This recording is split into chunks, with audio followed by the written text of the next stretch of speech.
Մայրոց հյուրանոցը կատարյալ վայր է անմոռանալի հանդիպումների համար։ Ես այստեղ մեկ գավաթ սուրճի եմ հրավիրել Արթմետ բժշկական կենտրոնի փոխտնօրեն, լոր ծառայության ղեկավար Արայիկ Ղարիբյանին։ Մարդ, ով իր կյանքում թե գործով եւ թե սկզբունքներով երբեք հեշտ ճանապարհ չի ընտրել։ Դուք կլսեք պատմություն նվիրումի, գաղափարների, ընտանիքի ու տասնյակ փրկված կյանքերի մասին։ Սկսեցինք։ Բարև ձեզ, պարոն Ղարիբյան։ Բարև ձեզ։ Շատ շնորհակալ եմ, որ դուք չմերժեցիք Արմենիա Մայրոց հյուրանոցի այս շքեղ անկյունում միասին սրճելու իմ հրավերը։ Շատ շնորհակալություն հրավերի համար։ Միշտ հաճելի է ձեզ հետ սրճել, մանավանդ Արմենիա Մայրոթի շքեղ անկյունում։ Հիմա ես ուզում եմ վերադառնալ դեպի մանկություն, 3 տարեկան հասակում դուք վիրահատվեցիք։ Տոնզիլեկտոմիա։ Եվ կարծում եմ, որ այդ վիրահատությունը ճակատագրական եղավ մասնագիտության ընտրության հարցում։ Երբ որ փոքր էի, հաճախակի, ինչպես բոլոր փոքր երեխաները, հիվանդանում էի եւ հաճախակի ինձ բերում էին Արաբկիր մանկական, այն ժամանակ դե չէր կոչվում Արաբկիր մանկական, եթե չեմ սխալվում, 3-րդ մանկական հիվանդանոց էր կոչվում։ Մորաքուրիս այնտեղ էր աշխատում, պրոֆեսոր Լիդա Մարտիրոսովնա Պողոսյան, բնական է ինձ պետք է տանեին մորաքրոջս մոտ եւ հերթական հիվանդանալուց հետո, երբ որ որոշում դրվեց, որ պետք է նշիկներս հեռացվի, որովհետև կարիք կա հեռացման, մեր ուսուցիչներից հին Էռնա Հակոբովնան ինձ վիրահատեց։ Դե ժամանակ ես չգիտեի Էռնա Հակոբովնան ինչ համբավ, հետագայում ինչ ուսուցիչ, բայց 3 տարեկան երեխա եւ Էռնա Հակոբովնան վիրահատեց։ Վիրահատությունից հետո երբ դուրս եկա, տատիկիս ասեցի, որ ես Լիդա մորաքրոջ նման բժիշկ եմ դառնալու։ Բժշկուհի մորաքրոջս կերպարը, հա, բերեց նրան, որ ես ուզեցի դառնամ բժիշկ, ու միշտ հումորով ասում եմ, ասեցի ու ընկավ վզովս, իսկական տղամարդը, որ ասում է, պետք է անի, մանկուց ես դրա վրա գնացի ու դպրոցական տարիներն էլ էի նույնը ասում եւ ավարտեցի ու դառա բժիշկ։ Լավ, մենք բժշկությանը դեռ կանդրադառնանք, բայց հիմա գնանք դեպի ձեր ծննդավայր, Սևան քաղաք։ Ես կարծում եմ, որ Սևանը ձեզ համար սոսկ քաղաք չէ, այլ հուշեր է, այլ մարդիկ է, դա բակի կյանքն է, դա ընկերներն են, ինչն եք դուք ամենաշատ է հիշում։ Մանկություն, պատանեկություն։ Մանկություն, պատանեկությունս հիշում եմ միշտ կարոտով եւ հիացմունքով, Սևանա լիճը, մեր լողանալը, մեր ամբողջ օրը ջրից դուրս չէին գալիս, մայիսից երբ դեռ ցուրտ է, հիմա սպանեն, ես մայիսին չեմ մտնի Սևան լողանալու, բայց այն ժամանակ մտնում էինք, ամենացուրտ ժամանակից մինչև ամենացուրտ ավարտա աշուն։ Դաշտերում, գյուղական կյանքով, հա, գյուղի երեխա, վազվզել, ամեն քարութուփը, այսօր երբ որ ես գնում եմ Սևան, հիշեցնում եմ մանկությունը, այս քարի տակ նստեցինք, այս թփի տակ խաղացինք, այստեղ այսպես արեցինք, բոլոր այդ մանկության հուշերը ինձ գրկում տանում է եւ ես մինչեւ այսօր Սևանի հետ կապս ունեմ, իմ մանկական եւ դպրոցական ընկերներս մինչեւ այսօր իմ հետ են, մենք միասին ենք, մենք հաճախակի Սևանում ընկերներով հավաքվում ենք, նույնիսկ շատերը զարմանում են, որ մեր ընկերությունը մանկական, դպրոցական պահպանվել է մինչեւ հիմա, տարվա մեջ երևի ամիսը մի անգամ հավաքվում ենք։ Իսկ ո՞րն է Սևանում այն վայրը, որտեղ ձեր սիրտը ավելի արագ է խփվում։ Դա մեր բակն է։ Մեր այգին, մեր բակը, մեր տունը, հայրական, այնպես որ ես այնտեղ զգում եմ ինձ մանուկ։ Տղամարդը կոփվում է բակի կռիվներում, որովհետև այդ տարիքում խնդիրների լուծման ամենակարճ ճանապարհը դա բռունցքներն են։ Հաճախ եք դուք օգտագործել ձեր բռունցքները։ Դե իհարկե, փոքր ժամանակ շատ է եղել, երբ որ տղաներով իրար հետ կռվել ենք, իրար ծեծել ենք, հաջորդ օրը իրար հետ բարիշել ենք, բայց ես չէի ասի միայն բակային կռիվներն են տղամարդուն ձևավորում։ Նաև բակային խաղերը, որ այսօր չկան։ Ես հիշում եմ մանկությունը մենք խաղում էինք ղայշ լախտի, հա, այն որ գիծը գծում էինք ու գոտիները ում եղբայրը բանակ էր գնացել ուներ բանակից բերված են կաշվել լավ ռուսական բառն ասում, հա, պարտուպեի։ այդ գոտին ուներ, ինքը ամենան էր էլ այդ խաղացողների մեջ։ Ու խաղի իմաստը նա էր, որ մի խումբը մյուսից պետք էր գոտիները փախցներ, հա, հետո գոտիներով իրար ծեծում էին, այն մյուս խումբը պետք է ծեծողներին գրկեր բերեր գծի մեջտեղ, ոտքին խփեր, որ իրեն չծեծեին, այդ մարդը պարտված էր։ Այդ խաղը բավականին դաժան խաղ է, բայց տղամարդ էր կոփում։ Մանկության պատանեկության շրջանը ինչպիսի ազդեցություն է ունեցել ձեր կերպարի եւ հետագա կյանքի ընտրությունների վրա։ Սկսած 3 տարեկանից մասնագիտականը ասեցի։ Այո։ Ես միշտ ասել եմ, որ այն ժամանակ գյուղում մեծացած երեխաները շատ անկեղծ էին ու շատ այսպես կարելի ասել միամիտ էին, հա, մեծանում։ Չկար ինտերնետ, չկար շփում աշխարհի հետ, չկար ու գյուղի անկեղծ միամիտ մեծացած երիտասարդ, որը ամեն ինչի մեջ տեսնում էր պարզունակություն, պարզ հարաբերություններ, նույնիսկ եթե հետ վերադառնանք ձեր նախորդ հարցին, կռիվանել ծեծը, հա, տևում էր 1 օր։ Հաջորդ օրը դուք իրար հետ էլի խաղում էիք, այդ ամեն ինչը ձևավորել էր մի կերպար, որը մտնելով մեծ քաղաք ուսանողական տարիներին, այդ կերպարով քաղաքում դժվարանում էր սկզբնական շրջանում։ Բայց նպատակ եք դրել գալ եւ նվաճել մեծ քաղաքը։ Չէ, նպատակ էի դրել դառնալ բժիշկ, հետ վերադառնալ հայրենի օջախ։ Բայց ստացվեց այնպես, որ մտա մեծ քաղաք, ավարտեցի ու դառա մեծ քաղաքի մի մասնիկը։ Ուսանողական տարիներին դուք ներքաշվեցիք անկախության պայքարի մեջ։ Դա ընտանեկան արժեքների, ներքին զգացողության, թե ուղղակի ժամանակի կանչի արդյունք էր։ Ես միշտ ասում եմ, առաջի պատերազմը հաղթեց սովետական հայրենասիրության դաստիարակություն ստացած ծերունդը։ Դպրոցական տարիներին ես շատ էի կարդում հայրենասիրական վեպեր, Սերո Խանզադյանի, Ռաֆի գրվածքները, պատմավեպերը մեր, հա, ովքեր դաստիարակում էին հայ ազատագրական պայքարի հոգին էին մտցնում մեր մեջ, շատ էի կարդացել եւ իմ մեջ այդ ոգին դաստիարակվել էր։ Հայրս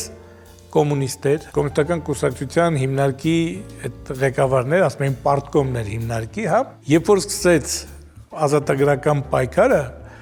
88-ին, ես այդ տարին ավարտեցի դպրոցը, բայց առաջ տարին չհաղթարեցի եւ չընդունվեցի բժշկական համալսարան։ Ընդունվեցի 89-ին, երկրորդ տարին։ Բայց արդեն շարժումը սկսվել էր եւ ես հոգով շարժման հետ էի։ Բավականին հաճախ եղել է լուսահոգի հորս հետ վեճեր։ Դե մարդը ապրած սովետական հասարակությունում կոմունիստ, պարտկոմ, ես արդեն լրիվ ուրիշ ազգայնական եւ այլ, քանի անգամ վերցրել եմ հորս այդ պարտիական տոմսը, կոմունիստական կուսակցության տոմսը պատռելու, հայրս չի թողել, դու ինչ գործ ունես, այդ հայրեր որդիներ պայքարը եղել է այդ առումով, որ ինքը հոգով այդպես էր դաստիարակված եւ ես հանկարծ դառա ազգայնական մտածելակերպով ազգայնական։ Երբ ընդունվեցի ինստիտուտ արդեն 89-ին, առաջինը մոտեցա շարժման տղաներին, ովքեր կազմակերպում էին միտինգներ, դասադուլներ, եւ ասացի, ինչով կարող եմ ես ձեզ օգտակար լինել։ Ես էլ եմ ցանկանում մտնել ձեր շարժման մեջ եւ ձեր հետ միասին պայքարել։ Գրկաբաց ինձ ընդունեցին ու այդ օրվանից սկսեց արդեն պայքարին իմ մասնակցությունը բոլոր փուլերով, բոլոր էտապներով։ Այ գաղափարական պայքարը այդ տարիների ձեզ ինչպես է ձևավորել որպես մարդ եւ որպես բժիշկ։ Որպես մարդ ինձ ձևավորել է ազգայնական մտածելակերպով մարդ, որքան էլ մենք այսօր գտնվում ենք մեծ գլոբալ աշխարհում, հա, գլոբալիստները փորձում են աշխարհը տիրել եւ գտնում են, որ պետք է լինել մարդակենտրոն, մարդը մեկ անգամ է ապրում, պետք է լավ ապրի։ Ես իմ գաղափարական համոզվածությամբ գտնում եմ, որ մարդը կարող է վատ ապրել, բայց կարևոր է ունենալ ցեղ, ազգ, ազգային պետություն։ Դա իհարկե դժվարացնում է որոշակի բաներ, միևնույն է, ես իմ գաղափարին եմ մտնում որպես ազգայնական մարդ։ Պահենք մեր ազգայինը, բայց ներգրավվենք միջազգային համամարտկային արժեքների մեջ։ Ուսանողության տարիներին դուք նաև Նիկոլ Դումանջոկատի հետ մասնակցեցիք մարտական գործողություններին։ Այ որ հիմա դուք հետ եք նայում, մանավանդ երբ արդեն մենք ժամանակավոր կորցրել ենք Արցախը, ցավի հետ միասին թեկուզ եւ այս կարգավիճակում, հա, ապրում եք այդ նույն հպարտությունը։ Հպարտությունը ապրում եմ, որ ունեցել եմ մի փոքրիկ իմ ներդրումը, իմ լուման, հա, պատերազմական գործողություններում, մեր վիրավորված տղաների բուժօգնության, կազմակերպման, տեղափոխման բոլոր process-ներում եւ շնորհակալություն Նիկոլ Դուման ջոկատի հրամանատարին, Բազյան Ալբերտին եւ մյուս ավագ ընկերներին մեր, ովքեր ինձ թույլ տվեցին իրենց ջոկատի կազմում որոշակի գործողությունների մասնակցել։ Բավականին ինտելեկտուալ լավ ջոկատ էր, որտեղ բուհերի ուսանողներ էին ջոկատում, տարբեր բժշկական համալսարանից, Ուլիխանյան Ղուկասը, Աստված հոգին լուսավորի մեր Մուրադյան, որը մեր ընկերների համար միշտ եղել է գաղափարի, եղել է համեմատվելու, հա, եւ մենք բոլորս եթե ուզում ենք համեմատվել, համեմատվում ենք Մուրադի հետ։ Եթե Մուրադի չափ հայրենասիրություն չենք ունեցել, ում դեռ աշխատելու տեղ ունենք մեր վրա։ Իրենց միջոցով ես էլ ներգրավվեցի եւ մասնակցություն ունեցա որոշակի գործողությունների ուսանողական տարիներից աշխատում եմ շտապօգնությունում, այնպես եղավ, որ շտապօգնության քաղաքի ծառայությունը ակտիվ մասնակցություն ունեցավ Շուշիի ազատագրմանը։ 10 ուղղաթիռ օրը 3-4 անգամ գնում էր Արցախ գալիս էր եւ բերում էինք վիրավորների, մեկ անգամ վերադառնալուց Սու Իստրիբիցելը, հա, ընկավ մեր հետևից, ուզում էր մեզ խփել, մեր բախտը բերեց, փրկվեցինք, այդ նույն ինքնաթիռում ես ու իմ ընկերն էինք, այն ժամանակ բժշկական ինստիտուտի իմ կուրսեցի Գալստյան Արտուրը, որը հիմա հոգևորական է, Տեր Սմբատը, եւ ես միշտ որ իրեն հետ զրուցում ենք, ասում եմ Տեր Սմբատ, Աստված գիտեր, որ դու իր ծառան ես դառնալու հոգևորական, քեզ փրկեց, ես էլ քո ջրերը ընկած ապրեցի։ Պարոն Ղարիբյան, այ հայտնվելով հնարավորի եւ անհնարինի սահմանագծին, դուք ձեր մեջ ինչ հայտնաբերեցիք, որ ինչ եք ընդունակ։ Անհնարինին։ Շտապօգնությունից խոսեցիք, դուք նաեւ այդ տարիներին ուսանողական հերթապահում եք ռեանիմացիայում։ Աշխատում եմ շտապօգնությունում, զուգահեռ հերթապահում եմ Մուրացանի նորաստեղծ հոսպիտալի ռեանիմացիայում որպես բուժակ, մինչև ավարտեցի, ընդունվեցի կլինիկական օրդինատուրա։ Հետո դուք գնացիք ադմինիստրատիվ աշխատանքի, ռազմաբժշկական վարչությունում։ Մի տեսակ դա ձեր համար պասիվ վիճակ չէր։ Ճանաչելով ձեզ, ձեր խառնվածքը եւ ձեր բնավորությունը։ Երբ որ իմ ընկերը Ուլիխանյան Ղուկասը դառավ Պաշտպանության նախարարության բուժվարության պետ, իսկ մյուս ընկերս Հարությունյան Գարիկը բուժգծով տեղակալ բուժվարչության, իրենք որոշեցին, որ իրենց ընկերներին, հա, մեր մի քանի ընկերների պետք է հավաքեն միտեղ։ Տարան իրենց մոտ, որովհետեւ միասին միասնական ուժերով զարգ տանք, զարգացնենք բանակի բուժծառայությունը եւ հավաքվեցինք իրենց շուրջ։ Իհարկե, այնպես ստացվեց, որ 1 տարի հետո Ուլիխանյան Ղուկասը սպարապետի կողմից առաջարկ ստացավ միասնություն դաշինքով գնալ ընտրությունների եւ թողեց պաշտոնը։ Մենք մնացինք շարունակելով գործը Հարությունյան Գարիկի հետ միասին եւ եկավ մի պահ, երբ որ ես հասկացա, որ ադմինիստրատիվ աշխատանքը ձերը չի։ Իմը չի, իմը վիրաբուժի աշխատանքն է, ես տեղափոխվեցի կենտրոնական զինվորական հոսպիտալ։ Հետո տարբեր օղակներով անցնելով Կայազորային հոսպիտալ, կենտրոնական զինվորական պոլիկլինիկա 10 տարի ծառայեցի, հետո տեղափոխվեցի Արտմետ բժշկական կենտրոն։ Պարոն Ղարիբյան, իսկ ինչու ընտրեցիք լոր մասնագիտացումը։ Որոշել էի դառնալ լոր բժիշկ, բայց երբ որ սկսեց ազգային ազատագրական շարժումը, երբ որ սկսեցի մասնակցել պատերազմին եւ այդ ամբողջ բովի միջով անցնելուց հետո որոշեցի որոշումս փոխել եւ դառնալ ռազմադաշտային վիրաբույժ։ Բուժվարության պետը Բենիկ Նիկոլաիչն էր, մոտեցա Բենիկ Նիկոլաիչին եւ խնդրեցի հնարավորության դեպքում ինձ ուղարկել Լենինգրադ ռազմաբժշկական ակադեմիա, սովորեմ, հետ գամ դառնամ ռազմադաշտային վիրաբույժ։ Ну, Բենիկ Նիկոլաիչը բացատրեց, որ մենք այդ ժամանակ դեռ պայմանագիր չունեինք ռազմաբժշկական ակադեմիայի հետ Լենինգրադի, առաջարկեց դառնալ վիրաբույժ, հետագայում նորից հոսպիտալում ընդունվել, ծառայել վիրաբույժ եւ ռազմադաշտային վիրաբույժ կամ տրավմատոլոգ։ Բայց երբ որ իմ ուզած ռազմադաշտային վիրաբուժություն չէ ստացվում, ես մտածի, ուրեմն ինձ ճակատագրով տրված է, որ ես դառնամ լոր բժիշկ։ Եվ վերադարձա նախկին իմ ցանկությանը դառա լոր բժիշկ։ Լավ, իսկ ունեք շատ սիրած վիրահատություն։ Իհարկե։ Ես շատ եմ սիրում էնդոսկոպիկ վիրահատությունները, քթի հարակից խոռոչների, որը նորագույն վիրահատության մեթոդ է։ Իհարկե բոլոր վիրահատությունները սիրում եմ, բայց ավելի շատ էնդոսկոպիկ վիրահատությունները։ Քթի վիրահատությունը ամենից առաջ առողջության մասին է, թե գեղեցկության։ Խոսքը վերաբերվում է պլաստիկային վիրատություններին։ Հիմա նայեք, գնամ մի քիչ առաջ, հետ գամ այնտեղից, հա։ Միշտ ինձ որ հարցնում են, ինչ խորհուրդ կտաք, քիթս պլաստիկ վիրահատեմ, թե չէ։ Հիվանդը գալիս է ինքն է ինձ հարցնում, պլաստիկա անեմ, թե չանեմ։ Ես բացատրում եմ, ասում պլաստիկան դա ձեր կապրիզն է, ձեր ցանկությունն է։ Եթե ուզում եք սիրունացնել ձեր քիթը, ձեր 5 քիթը ձեզ դուր չի գալիս, ես պատրաստ եմ վիրահատել, սիրունացնել։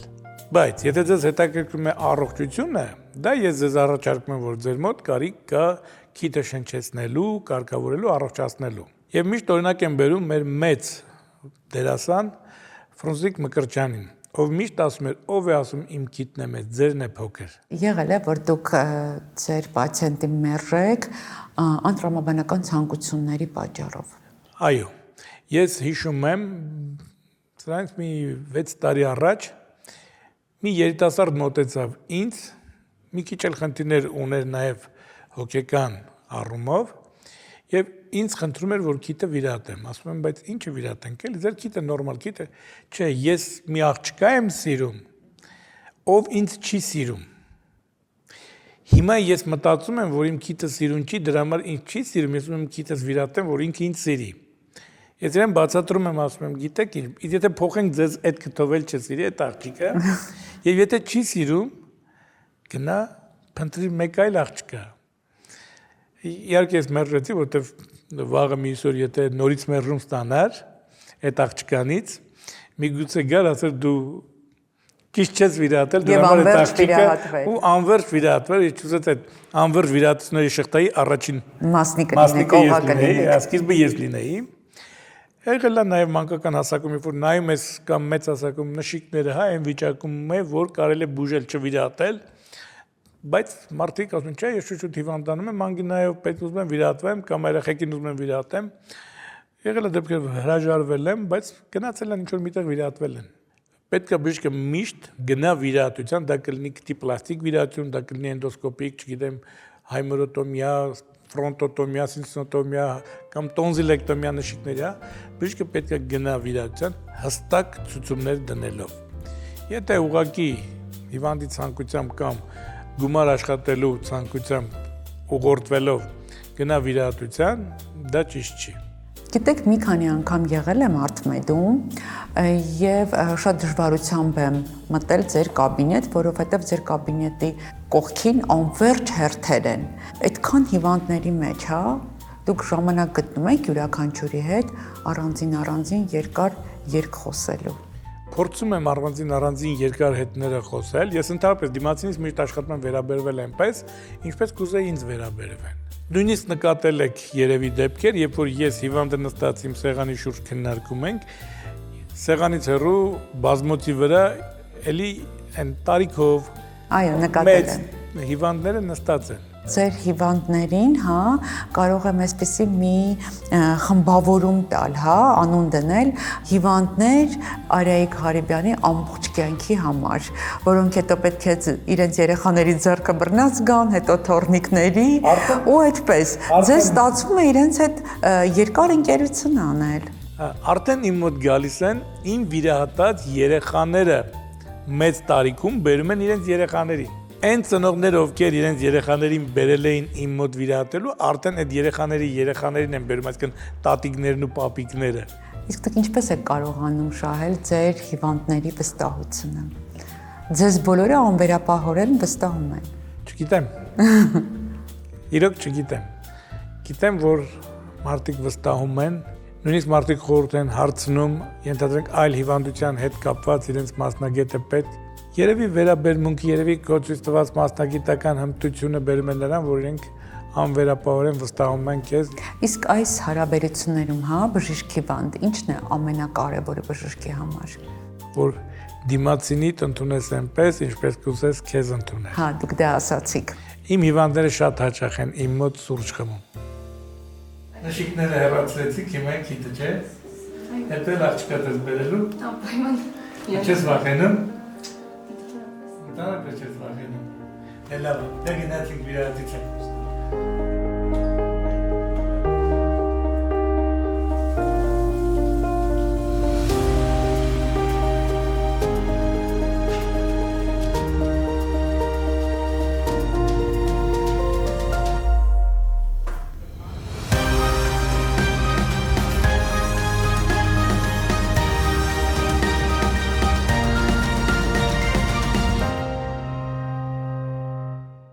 Դուք երբ ամեն անգամ վիրահատությունից հետո դուրս եք գալիս վիրահատարանից, դրանց ճնշող մեծամասնության դեպքում կարողանում եք պարճակատով նայել հիվանդի հարազատների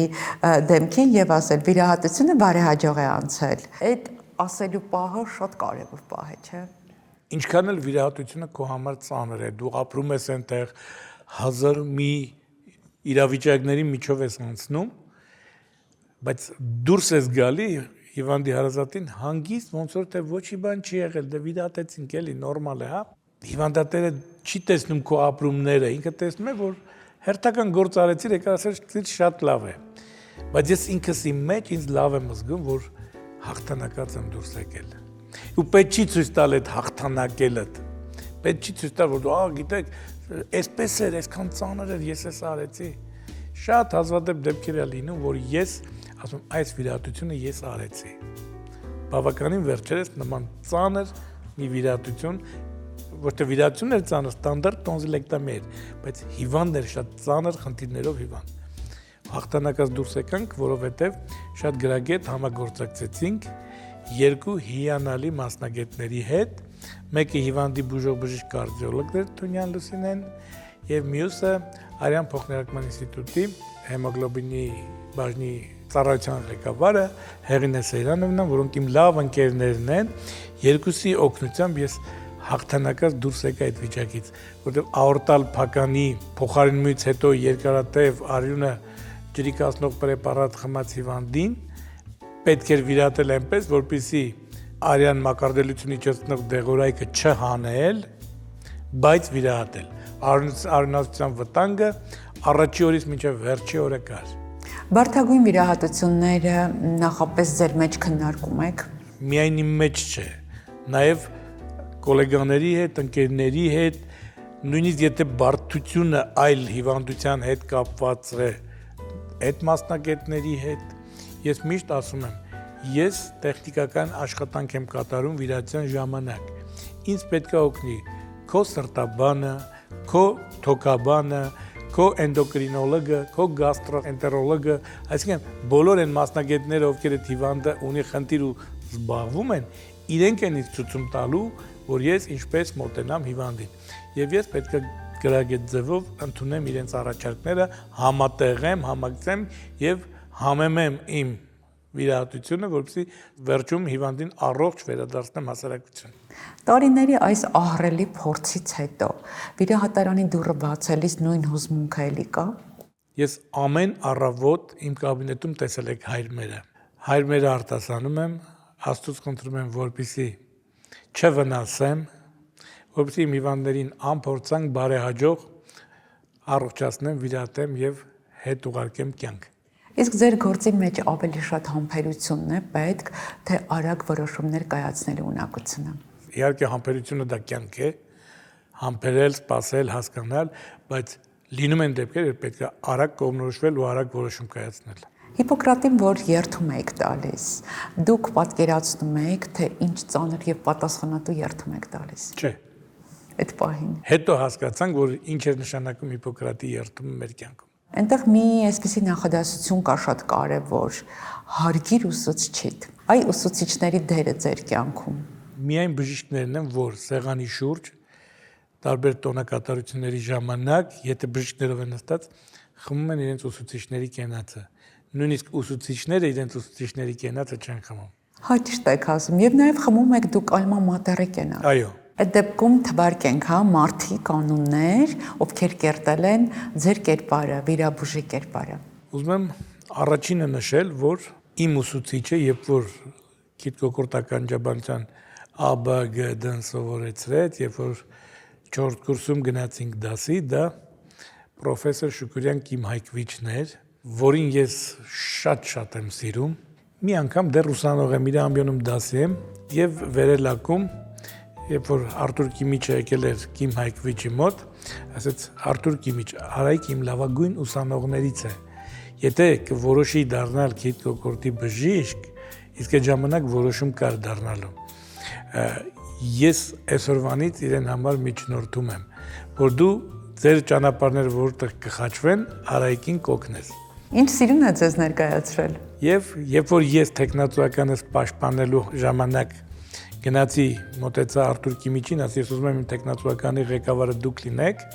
Արտուր Կիմիչ ասեց դուք ոչ մի խնդիր չունեք, իմ papan արդեն միջնորդել է։ Ուզում եմ անպայման նշել, որ երբ որ ես ընդունվեցի օրդինատուրա եւ գնացի պրոֆեսոր Խանամիրյան Ռաֆայել Մինայիչին, ով իմ կյանքում էլի մեծ դեր ունեցավ, ընդհանրապես օրդինատուրայից տարիներին Ռաֆայել Մինայիչը իմ համար լոր բժշկի կերպար էր, որը շատ լավ վիրահատում էր, իրանից լիքը սովորելու բան ունեինք եւ սովորեցինք եւ մարդը, որ սովորեցնում էր, բացատրում էր, տալիս էր, ասում էր արեք, որպեսզի սովորեք։ Եվ Վասակ Ֆյոդորովիչը Մելիքսեթյան, հիմա իմ ընկերն է, եւ Հանրապետական հիվանդանոցի Քիթկոկոր կլինիկայի ղեկավարը։ Վասակը այն ժամանակ երիտասարդ լոր բժիշկներից էր, մեր հետ ընկերություն էր անում ու մեզ սովորացնում էր։ Եվ ուզում եմ հիշել Կարինե Վազգենովնային, էլի Հանրապետական հիվանդանոցում կլինարդինատուրայի ժամանակ այդ 3 մասնագետները իմ կյանքում մեծ դեր ունեցան, որ 3 տարում ես սովորեմ։ Բայց երբ որ ես բանակում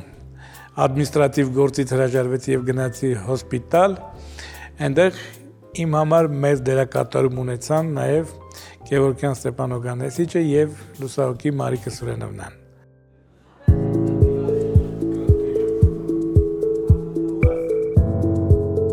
Ազգային առողջապահության ինստիտուտի գլխի եւ պարանոցի վիրաբուժության ամբիոնի դոցենտի կաբինետում հաճախ կարելի է տեսնել երիտասարդ բժիշկների, որոնց նա ուղղակի փորձ չի փոխանցում, այլ սովորեցնում է մտածել, վերլուծել, պատասխանատվություն վերցնել մարդու հանդեպ։ Ամեն մի այսպիսի քննարկում եւս մեկ առիթ է սիրով բարակելու մասնագիտության հանդեպ եւ տալու մարդասիրության դասեր։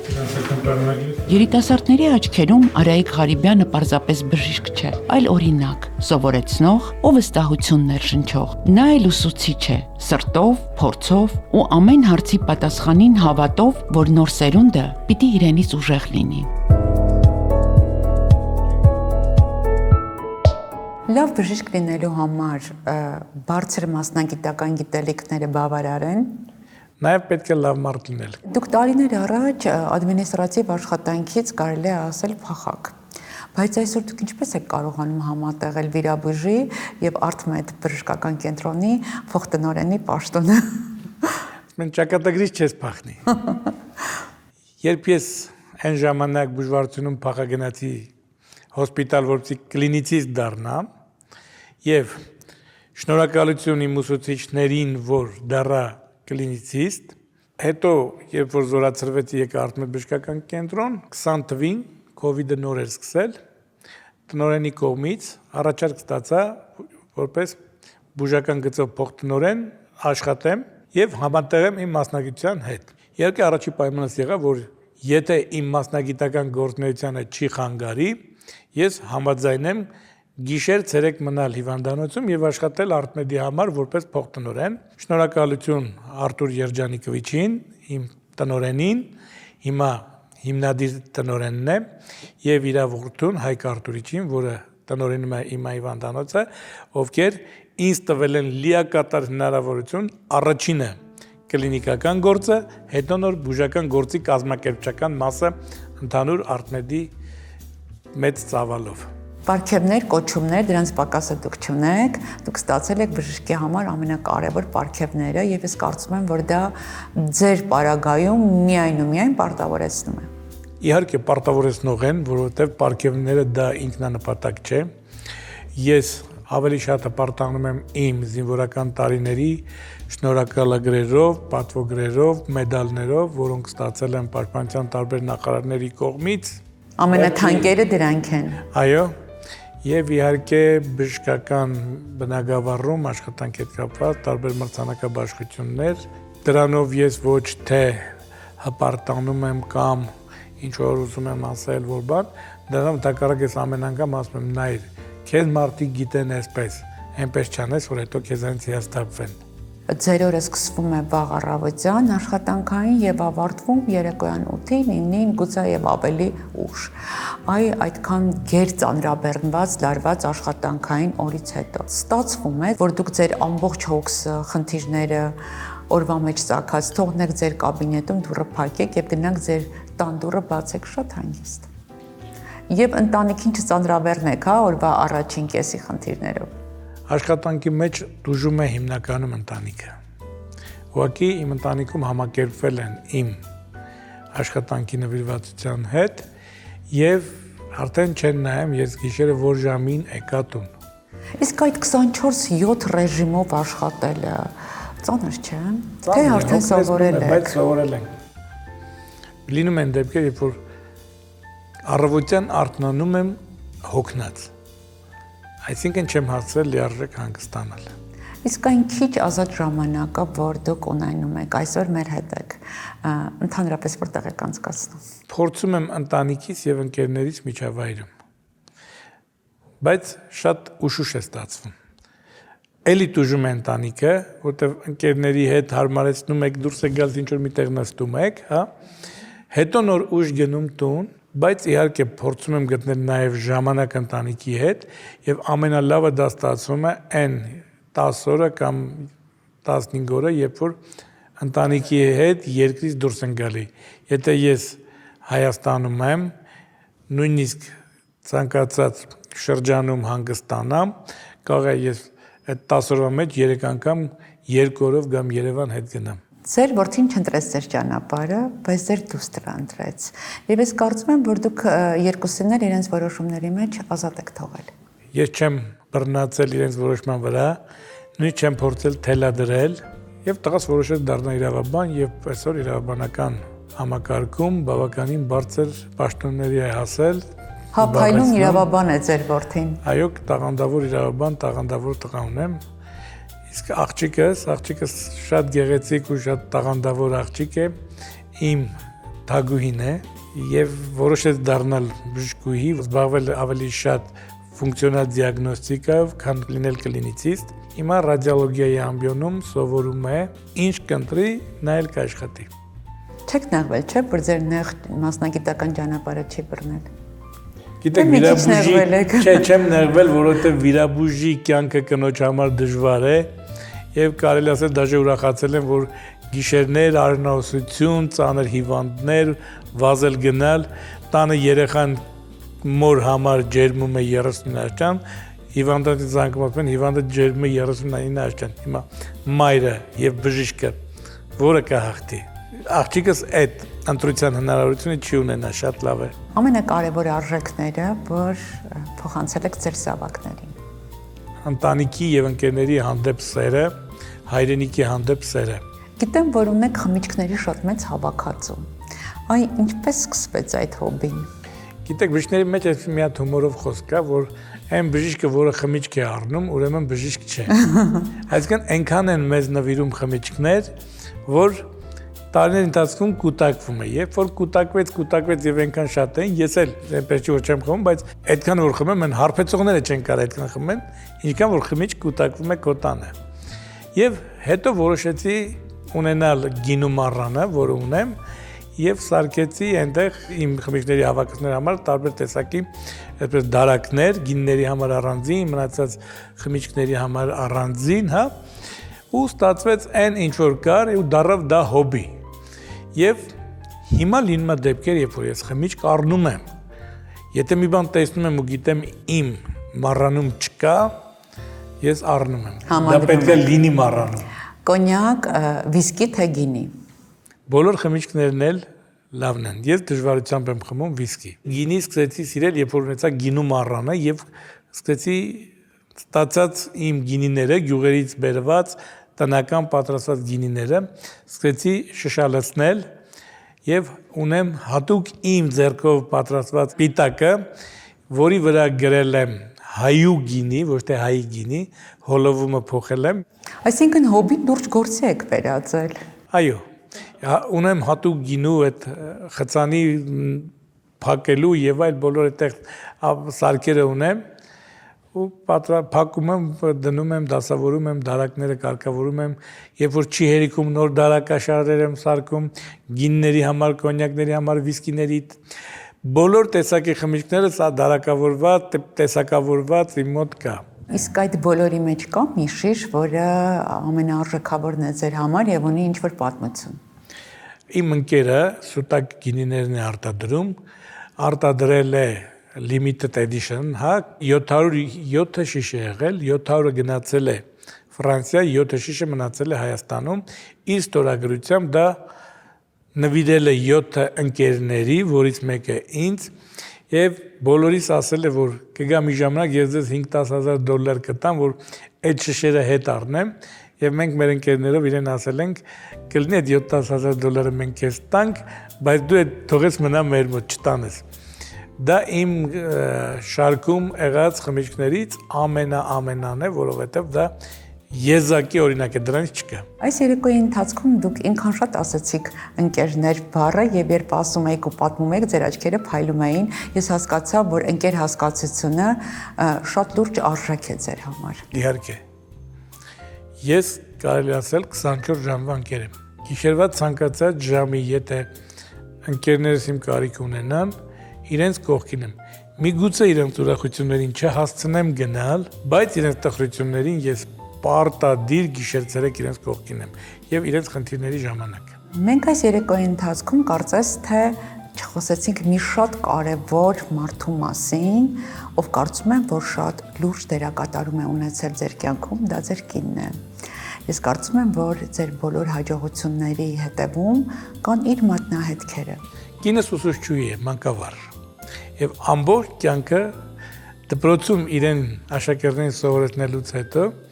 գալիս է տուն ու սկսում է շարունակել սովորեցնել ինձ։ Ես էլ որպես խելոք աշակերտ լսում եմ, ենթարկվում եմ։ Մեկ-մեկ չարություն անում եմ, չեմ ենթարկվում, բայց հաջորդ օրը էլի ենթարկվում եմ։ Սա հումորով, իսկ ավելի լուրջ ես կարծում եմ, որ ինքը ձեր ամենաառաջին անխնա քննադատն է։ Իհարկե։ Իրա պես քննադատ ես չունեմ։ Եվ իհարկե մեր այս գեղեցիկ երեկոյի ամենավերջին հարցը։ Դուք ձեր ձեռքերի մեջ բառից բուն իմաստով ամեն օր պահում պահպանում եք մարդկային կյանքը։ Իսկ կյանքը ինչի համար կարելի է սիրել։ Կյանքը պետք է սիրել ապրելու համար եւ ապրել սիրելու համար։ Հանդիպման վայրը Armenia Marriott հյուրանոց։ Armenia Marriott հյուրանոց, շքեղության եւ հյուրընկալության նշաձող Երևանի կենտրոնում։ Այստեղ ամեն պահ հիշարժան է։